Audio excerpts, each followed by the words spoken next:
আপনি একজন ওলির নাম শুনছেন, নিজামউদ্দিন আউলিয়া নাম শুনছেন নি?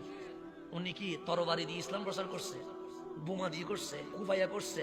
উনি যখন শেষ বয়সে অসুস্থ হয়ে গেছে, দিল্লির সব ডাক্তার বলছে নিজামউদ্দিন আর বেশি দিন বাঁচবে না, তোমরা যারা ওনার শুভাকাঙ্ক্ষী আছো খেদমত করো, হুজুর চলে যাবেন। ওনাকে ঘরে নিয়ে আসছে, উনি বিছানায় শুয়ে গেছে, চতুর্দিকে খবর হয়ে গেছে নিজামউদ্দিন অসুস্থ হয়ে গেছে। গ্রামের সহজ সরল দুইজন মানুষ আসলেন, দেখলেন হুজুর বিছানায় শুয়ে আছে, বসতে পারছে না, হাঁটতে পারছে না। গ্রামের মানুষ তো সহজ সরল হয়, ডাক দিয়ে বললেন হুজুর কষ্ট হলেও আপনাকে আমাদের গ্রামে নিয়ে যাব। হুজুর বললেন কেন নিয়ে যাবা? ওই গ্রামে একজন হিন্দু ডাক্তার আছে যিনি চিকিৎসা করলে রুগী ভালো হয়ে যায়, চিকিৎসা করলে রুগী। এখন ডানে বামের সাগরিদ বলছে হুজুর ডাক্তার কিন্তু হিন্দু, আপনি গেলে আমাদের মান সম্মান চলে যাবে। কেন? আপনি আমাদেরকে ইসলাম দিলেন, আর আপনার শেষ বয়সে আপনি একজন বেদিন হিন্দুর কাছে চিকিৎসা করলেন। এই মাথা আমরা কারো সামনে দেখাইতে আপনি যায়েন না। কিন্তু হুজুর নাসুর বান্দা, হুজুর বলে আমি যাবো। এখন আমার বাপ যদি বলে আমি যাব, আমি 1000 বার না বললে এটা কি আর হবে? হুজুর বললে আমি যাব, কিন্তু সাগরিদ বলছে যায়েন না হুজুর, বেজ্জুত হয়ে যাব। হুজুর বললেন না আমার যেতে হবে। তখন তো আর BMW নাই, ফাইজারও নাই, তখন ব্যান গাড়ি ঘোড়ার গাড়ি আছে, গাড়ি নিয়ে আসছে। গ্রামের বক্তরা খুশি হয়ে গেছে, হুজুরকে একদিন খেদমত করতে পারবো। হুজুর গাড়িতে উঠে গেছে, যেতে যেতে রাত হয়ে গেছে।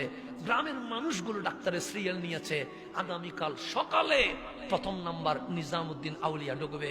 রাতভর হুজুরের খেদমত করলো, সকাল 10টা হতে দেরি হুজুরকে গাড়িতে তুলে ডাক্তারের কাছে নিয়ে আসছে।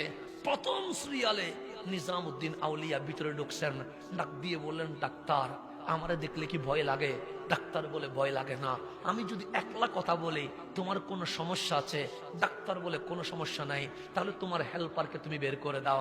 ডাক্তার হেল্পারকে বের করে দিলেন। নিজামউদ্দিন বলছেন আমার সাগরিদ যারা আছো তোমরাও বের হয়ে যাও।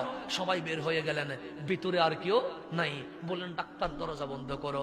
ডাক্তার দরজা বন্ধ করলেন, ডাক দিয়ে বললেন তুমি তো সেই ডাক্তার যিনি রুগী দেখলে রুগী ভালো হয়।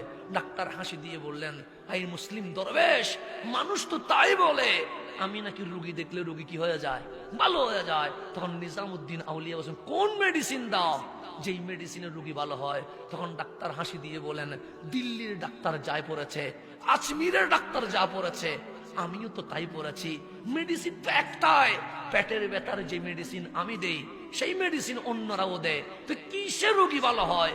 তখন ডাক্তার হাসি দিয়ে বলে আমি নফসের কথাই চলি না।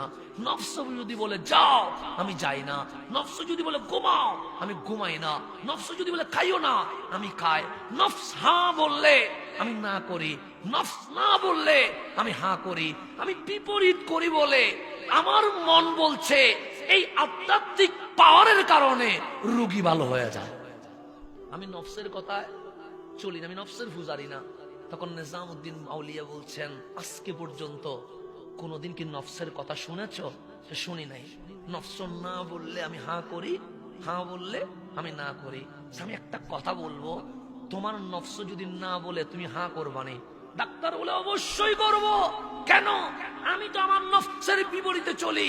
নিজামউদ্দিন আউলিয়া বলছে ডাক্তার লা ইলাহা ইল্লাল্লাহু মুহাম্মাদুর রাসূলুল্লাহ, বলো ডাক্তার আল্লাহ ছাড়া কোনো মাবুদ নাই, আমার রহমতুল্লিল আলামিন আল্লাহর রাসূল। বলো। ডাক্তার বলছে না বলবো না।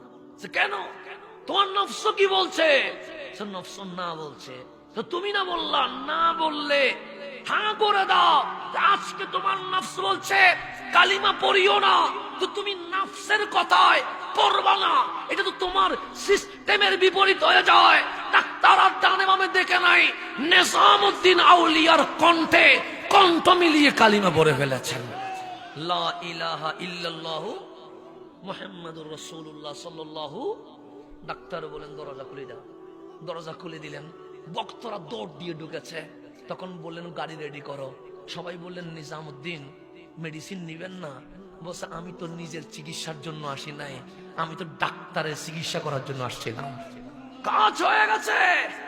আজকে নিজামউদ্দিন মেডিসিন নিতে আসে নাই, নিজামউদ্দিন কালিমার মেডিসিন ডাক্তারের কলবে দেওয়ার জন্য এসে গেছে। এই আল্লাহর ওলিরা এইভাবে পালস বুঝে বুঝে কি করেছেন? চিকিৎসা করেছেন।